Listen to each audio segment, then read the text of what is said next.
Hello friends, my self Sumit Singh Chauhan and you are watching YouTube study classes. तो आज हम आ चुके हैं अपने इंग्लिश स्पीकिंग कोर्स के डे 2 कॉन्सेप्ट पर। आज हम जानेंगे कि इंग्लिश बोलने के लिए हमें किन किन वाक्यों का प्रयोग करना चाहिए, कैसे कैसे वाक्य जो हैं वो हमारे बोलने के लिए आवश्यक होते हैं। हम हिंदी में तो उन वाक्यों को बोल लेते हैं, लेकिन इंग्लिश में बोलते समय क्यों झिझकते रहते हैं। तो इन्हीं सारी चीज़ों को आज हम जानेंगे। तो इन सारी चीज़ों को जानने के लिए बने रहिए हमारे साथ। तो आज हम बात करेंगे सेंटेंस के बारे में। सेंटेंस के बारे में आप सबको पता ही होगा कि यह एक निश्चित शब्दों का एक ऐसा क्रम होता है जिसको पढ़ने से हमें किसी एक निश्चित अर्थ के बारे में पता होता है, वही हमारा वाक्य कहलाता है। जैसे राम घर जाता है, मैं खाना खाता हूँ, एक्सेट्रा। यानी बहुत सारे ऐसे हैं जो एग्जाम्पल हैं आपके सामने, आप खुद बना सकते हैं। तो ये जो हमारे शब्द आते हैं, जो इनको मिलाकर जब एक क्रम से रखा जाता है तो यही हमारा जो है वह वाक्य कहलाता है। वाक्य जो है वो हमारे मेन 4 टाइप में बांटे गए हैं। ओके, वाक्य जो है वो हमारे मेन 4 टाइप में बांटे गए हैं। पहला है हमारा असर्टिव, ओके। दूसरा है हमारा इंटरोगेटिव। तीसरा है हमारा एक्सक्लेमेटरी। चौथा है हमारा इम्परेटिव। यही हमारे 4 मुख्य हैं जिनका प्रयोग हम बातचीत करने में करते हैं। लेकिन सबसे ज़्यादा जो हमारा प्रयोग किया जाता है वो अफर्मेटिव, नेगेटिव यानी असर्टिव सेंटेंस के अंतर्गत आने वाले और इंट्रोगेटिव के साथ साथ इम्परेटिव, इन 3 का प्रयोग सबसे ज़्यादा प्रयोग किया जाता है। बाकी अगर बात करने के लिए तो 2 चीज़ों का ही प्रयोग होता है, एक इंट्रोगेटिव सेंटेंस, दूसरा होता है हमारा असर्टिव सेंटेंस। ओके, तो सबसे पहले हम बात करेंगे असर्टिव सेंटेंस के बारे में कि असर्टिव सेंटेंस क्या होता है। तो असर्टिव सेंटेंस वह वाक्य होता है जिसमें हमें किसी भी वाक्य के बारे में होने या ना होने के बारे में पता चलता है, वही वाक्य हमारा असर्टिव सेंटेंस कहलाता है। इन्हें हम हिंदी में साधारण वाक्य भी कहते हैं। ठीक है, तो ये हमारे जो होते हैं वो 2 टाइप के होते हैं। पहला हमारा होता है अफर्मेटिव, दूसरा हमारा होता है नेगेटिव। ओके, अफर्मेटिव में क्या होता है, अफर्मेटिव का वाक्य जो स्टार्ट होता है उसमें सबसे पहले सब्जेक्ट दिया होता है, सब्जेक्ट के बाद एक हेल्पिंग वर्ब दी होती है, हेल्पिंग वर्ब के बाद एक फॉर्म दी होती है, फॉर्म के बाद एक ऑब्जेक्ट का प्रयोग किया जाता है। जब इसी क्रम में हम इन चीज़ों को बराबर रखते हैं तो ये हमारा एक स्ट्रक्चर के रूप में तैयार हो जाता है। सबसे पहले आता है subject plus helping verb plus form, जिसे मेन वर्ब भी कहा जाता है, प्लस ऑब्जेक्ट। ओके, तो ये हमारा सिंपल सा स्ट्रक्चर है जिसका प्रयोग हम आगे सेंटेंस में करेंगे। कैसे बातचीत करने के लिए करते हैं, इनका प्रयोग जानने के लिए आपको हमारा वीडियो को पूरा देखना पड़ेगा। नेक्स्ट हमारा है नेगेटिव। जब नेगेटिव की बात करते हैं तो इसमें वाक्य जो होते हैं हमारे हिंदी वाले, उसमें वाक्यों में नहीं शब्द दिया होता है। ठीक है, जो नहीं शब्द दिया होता है वो इंग्लिश में इसमें नॉट का यूज करके प्रयोग किया जाता है। इसका स्ट्रक्चर इस प्रकार होता है, इसमें सबसे पहले आता है सब्जेक्ट, उसके बाद आती है हेल्पिंग वर्ब, हेल्पिंग वर्ब के बाद आता है नॉट, नॉट के बाद आता है फॉर्म, फॉर्म के बाद वही आता है ऑब्जेक्ट। इसका स्ट्रक्चर क्या होता है, इसका स्ट्रक्चर कुछ इस प्रकार से, इसमें सबसे पहले सब्जेक्ट आता है, फिर हेल्पिंग वर्ब आती है, फिर नॉट आता है, नॉट के बाद फॉर्म आती है और फॉर्म के बाद ऑब्जेक्ट आता है। तो स्ट्रक्चर हमारा इस प्रकार से कुछ हो जाता है, subject plus helping verb plus not plus form plus object. Okay, तो इन चीज़ों को जानने के बाद अब हम बात करते हैं इनके सेंटेंस के बारे में कि अफर्मेटिव का सेंटेंस अगर स्ट्रक्चर दिया गया होगा तो उस पर किस प्रकार से बनाएंगे। ओके, तो मान लेते हैं कि इस प्रकार से अफर्मेटिव का स्ट्रक्चर दिया है, इस पर हमें सेंटेंस बनाना है। तो सबसे पहले लिखा हुआ है सब्जेक्ट। बहुत महीन चीज़ बताने जा रहा हूँ, अगर आप लोग ध्यान से सीख लेंगे तो आप लोगों की जो इंग्लिश स्पीकिंग है वो यहीं से फास्ट होना शुरू हो जाएगी। तो सबसे पहले आता है सब्जेक्ट। सब्जेक्ट का अगर किसी भी वाक्य से हम निकालते हैं तो 2 चीज़ें मात्र लगाकर पूछेंगे, पहला कौन, दूसरा किसने। ज़्यादातर वाक्य होंगे सब्जेक्ट में यही लगाकर पूछेंगे तो आपके वाक्य का जो सब्जेक्ट होगा वो बाहर आ जाता है। किस प्रकार से, आइए प्रैक्टिस करके आपको दिखाते हैं। जैसे कि आप सेंटेंस देख सकते हैं, लिखा हुआ है राम घर नहीं जा रहा है।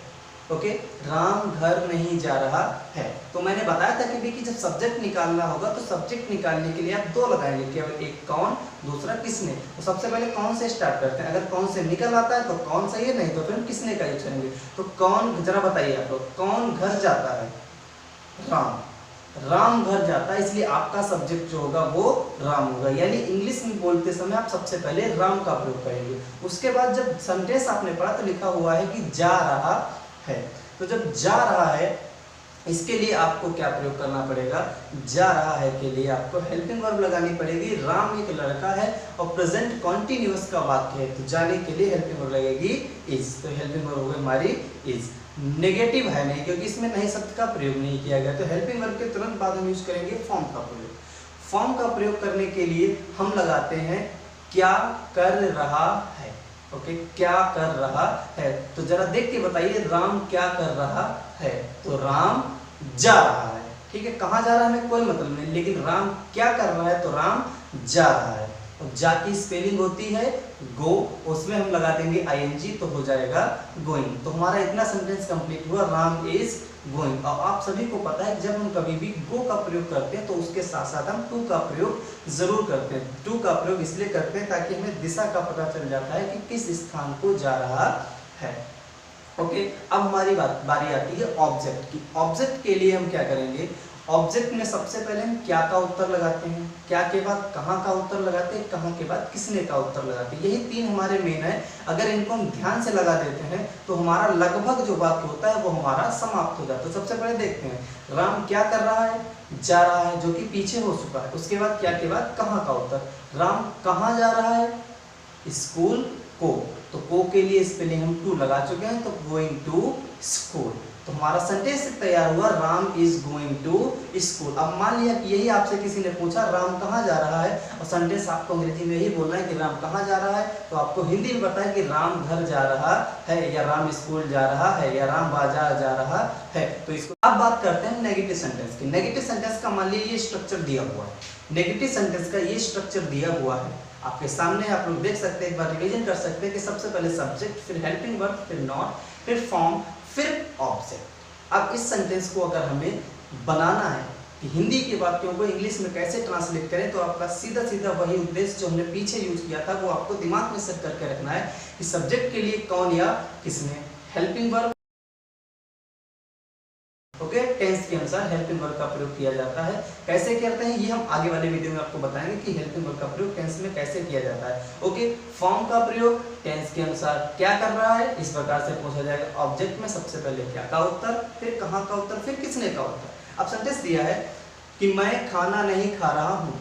ओके, मैं खाना नहीं खा रहा हूँ, इसको मुझे इंग्लिश में बोलना है। तो सबसे पहले सब्जेक्ट लिखा हुआ है, सब्जेक्ट के लिए लगाते हैं हम कौन, तो कौन खाना नहीं खा रहा है, तो इसका हमारा आंसर आया मैं, तो मैं की स्पेलिंग आएगी आई।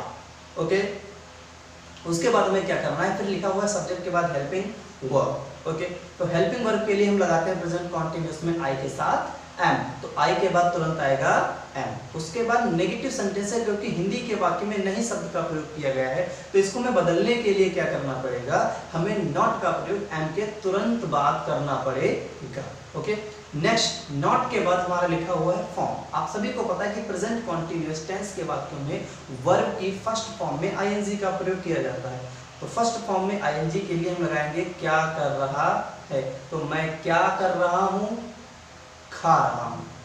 ओके, खा की स्पेलिंग होती है ईट और रहा की स्पेलिंग होती है आईएनजी, तो हो जाएगा ईटिंग। तो हमारा सेंटेंस बन रहा आई एम नॉट ईटिंग। अब ऑब्जेक्ट में सबसे पहले क्या का उत्तर, मैं क्या खा रहा हूँ, मैं क्या खा रहा हूँ, तो मैं खाना खा रहा हूँ, तो खाना की स्पेलिंग आएगी फूड, और हमारा एक सेंटेंस क्रम में बनकर तैयार हो जाएगा कि मैं खाना खा रहा हूँ, इसकी इंग्लिश हो जाएगी आई एम ईटिंग फूड। कई सारे सेंटेंस आते हैं जिसमें आपको दिक्कत होती है कि कहाँ पर दा का प्रयोग किया जाए, कहाँ पर नहीं किया जाए, तो ये दिक्कत भी मैं अब आगे से जो आपको स्टेप बाय स्टेप वीडियो देने वाला हूँ, इसमें आपको मैं नाउन से स्टार्टिंग करूँगा ताकि आपको कोई भी दिक्कत ना हो।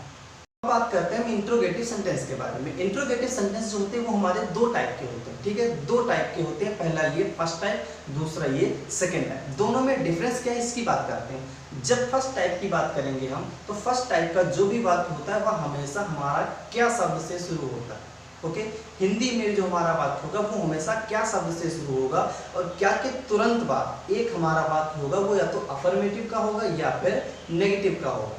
ओके, और वाक्य के अंत में इसमें पूर्ण विराम की जगह पर क्वेश्चन मार्क का प्रयोग किया जाता है। तो किस प्रकार से हो सकता है, जैसे कि सेंटेंस लिखा हुआ है कि राम घर जा रहा है।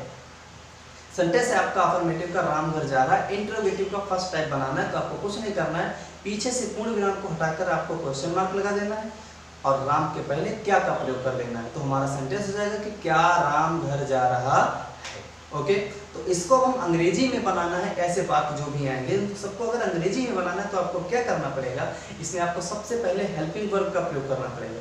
स्ट्रक्चर मैं बता रहा हूँ, आप लोग ध्यान से सुनिएगा। सबसे पहले आप हेल्पिंग वर्ब का प्रयोग करेंगे, उसके बाद उस हेल्पिंग वर्ब के अकॉर्डिंग आपको सब्जेक्ट का प्रयोग करना पड़ेगा। सब्जेक्ट के बाद अगर वाक्य हमारा अफर्मेटिव का है तो नॉट का प्रयोग नहीं करेंगे, लेकिन अगर वाक्य हमारा नेगेटिव का है तो हम सब्जेक्ट के बाद तुरंत नॉट का प्रयोग करेंगे। ठीक है, उसके बाद हम फॉर्म का प्रयोग करते हैं और फॉर्म के बाद हम सीधा सीधा ऑब्जेक्ट का प्रयोग कर देते हैं। तो हमारा इस तरीके से, और वाक्य के अंत में क्वेश्चन मार्क जरूर लगाएंगे।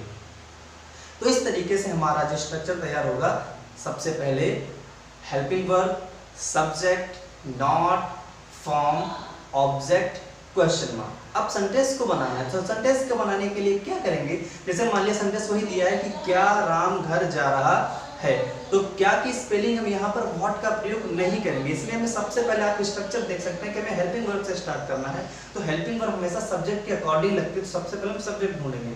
सब्जेक्ट के लिए आपको पता है कि क्या लगाते हैं, कौन। तो कौन घर जा रहा है, राम। तो सब्जेक्ट के नीचे हम लिख देंगे राम। अब राम के लिए हमने हेल्पिंग वर्ब लगाई थी अभी प्रेजेंट कॉन्टिन्यूअस में इज, तो इस बार जो इज का प्रयोग है वो राम के बाद नहीं, राम के पहले किया जाएगा। तो हमारा सेंटेंस हो जाएगा इज राम। ओके, अब उसके बाद नॉट का प्रयोग किया जाएगा।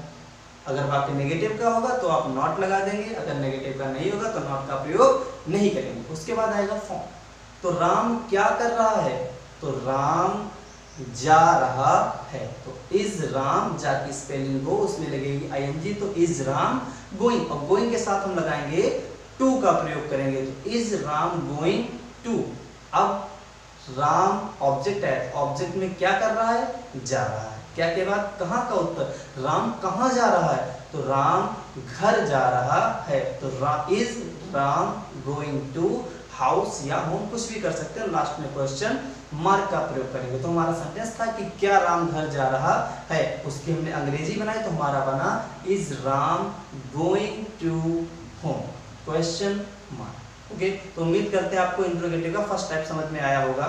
तो अब बात करते हैं सेकंड टाइप के बारे में। सेकंड टाइप में क्या होता है, इसमें जो हमारा वाक्य होता है वो उसमें प्रश्नवाचक शब्द दिए होते हैं, और इन प्रश्नवाचक शब्द ये जो दिए गए हैं, क्या, क्यों, कैसे, कहाँ, यही हमारे प्रश्नवाचक शब्द हैं जो हमारे हिंदी वाक्यों के बीच में प्रयोग किए जाते हैं। जैसे कि तुम कहाँ रहते हो, तुम हरदोई कब जाओगे, तुम मुझे कब पढ़ाओगे, तुम मुझे क्यों पीट रहे हो। तो ये सारे वाक्य जो हैं, इन वाक्यों के अक्षर जो हैं ये बीच में प्रयोग किए जाते हैं, इसीलिए इन्हें प्रश्नवाचक शब्द प्रयोग कहा जाता है।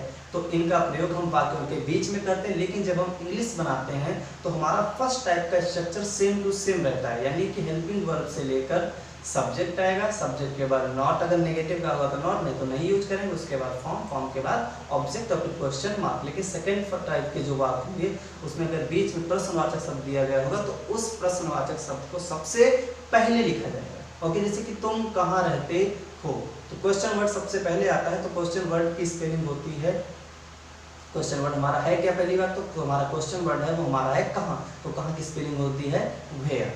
ओके, तो हमारा सेंटेंस था कि तुम कहाँ रहते हो, तो वेयर के साथ साथ हमें हेल्पिंग वर्ब का प्रयोग करना है। हेल्पिंग वर्ब हमारी लगेगी सब्जेक्ट के अनुसार, सब्जेक्ट के लिए कौन, तो कौन रहता है, तुम की स्पेलिंग यू, और प्रेजेंट इंडेफिनिट का वाक्य इसलिए हेल्पिंग वर्ब लगेगी यू के साथ डू, तो वेयर डू यू। अब बात आती है सब्जेक्ट के बाद नॉट की, वाक्य हमारा नेगेटिव का नहीं है तो नॉट का प्रयोग नहीं करेंगे। उसके बाद हमें करना है फॉर्म का यूज।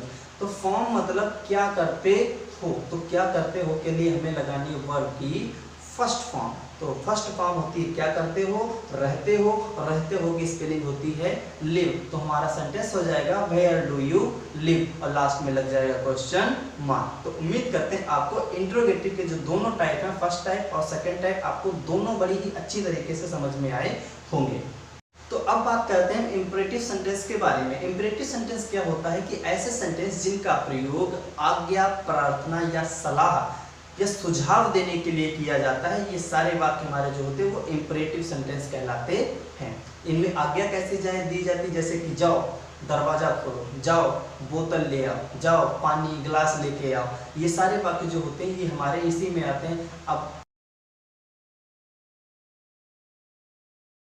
प्रार्थना कैसे की जाती है, जब प्रार्थना की जाती है तो आपको हमेशा नम्र स्वभाव के साथ यूज किया जाता है, आपको बोलना पड़ता है, जो वो हमेशा नम्र स्वभाव के साथ बोलना पड़ता है। इसमें ज़्यादातर आप प्लीज़ या काइंडली का प्रयोग करते हैं, जैसे कि please give me your plane, पापा जिसे कहते हैं कि please give me some money, please give me 10 rupees. ऐसे ही सारे कई सारे वाक्य हैं जिनका प्रयोग हम आमतौर पर अपनी ज़िंदगी में करते हैं, लेकिन हमें इनको बनाना नहीं आता है।